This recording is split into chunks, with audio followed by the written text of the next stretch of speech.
Well, just a really quick video update. We'll see how the iPad fares in the dark. I think I'll have to turn some lights on, but here we are with the Learjet and some illumination. I wired up the all the bezels, the RMUs, ethos panels, and reversion panels. So I now have backlights, which I'm not sure how it's going to come across on the video, but working pretty good so far. Minor problem, I have a bad connection on one of the LEDs in the left ethos panel, and I had a lot of light bleed through. Vince did provide me with a paper mask template to put in. I'm sure that'll fix it, but unfortunately that was a little late. I already had them assembled, so I'm kind of putting off tearing them apart just to put the mask in, but I'm pretty sure it'll drive me nuts that I'm gonna have to get it in there due to the volume of light bleed. That said, these are wide open. There is no pulse width modulation or current limiting in any way. They're full tilt boogie, so they're pretty darn bright. MFDs work pretty good, so even at full voltage, so we'll give it a try. I like it so far. I'm going to turn the lights on, I think, and show you the next section. So here we are with some lights on. Might be a little easier to view. I'm hoping this comes across fairly well on video, but so far so good.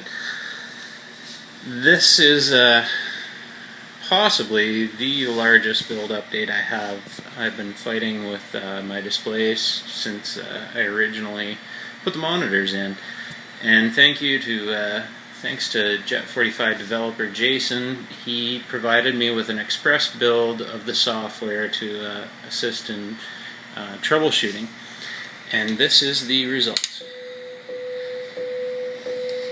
Turn on the avionics, and I now have displays that fit the bezels. The difference is incredible. On my end, it was super annoyance before that they didn't fit, they were distorted, didn't look right, and now quite simply, there we are, they're bang on. They're the way they should be. A little bit of resizing to do with the RMUs.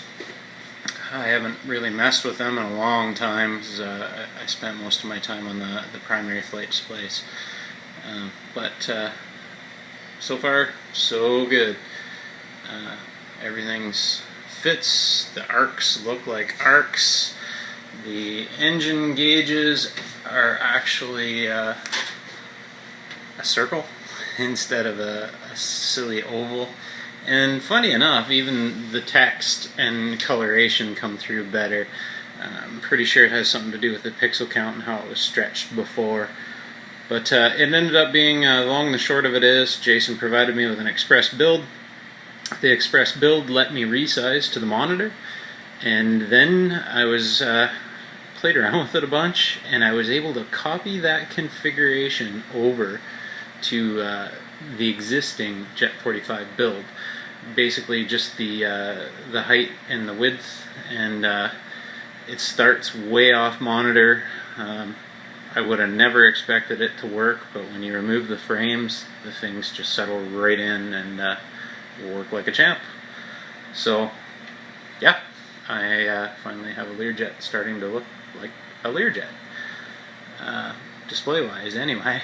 A little bit of work to do on the rest, but ethos panels all lit up.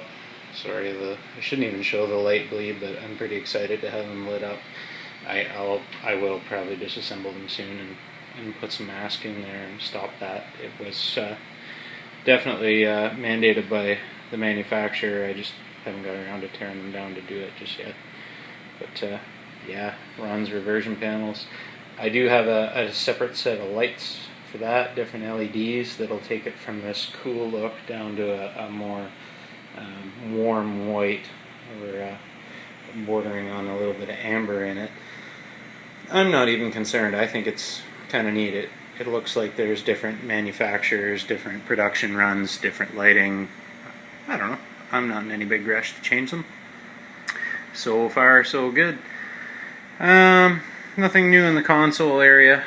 I think this monitor is actually dying on me a little bit. I noticed some flicker on it today, but it seems to have leveled out. It's been a while since I had the console PC up and running. Haven't been too concerned with that particular one, but we'll see how that rolls. SciTech stuff still stuck in place. I actually am going to use it to give it a try tonight. I'm going to take a flight, I think, now that I have some displays to look at that occupy more than half of the area. It's actually a real treat. But other than that, I'm having some difficulty. I have some items like the throttle quadrant assigned through FSU IPC, and the yoke I left through FSX just because the hat works a little bit better. And every time I close FSX, it forgets that it shouldn't have that stuff assigned, and it reassigns the throttle quadrant and really messes things up. So I'm not sure why it keeps reverting back and sort of calling home to mom, but we'll figure it out.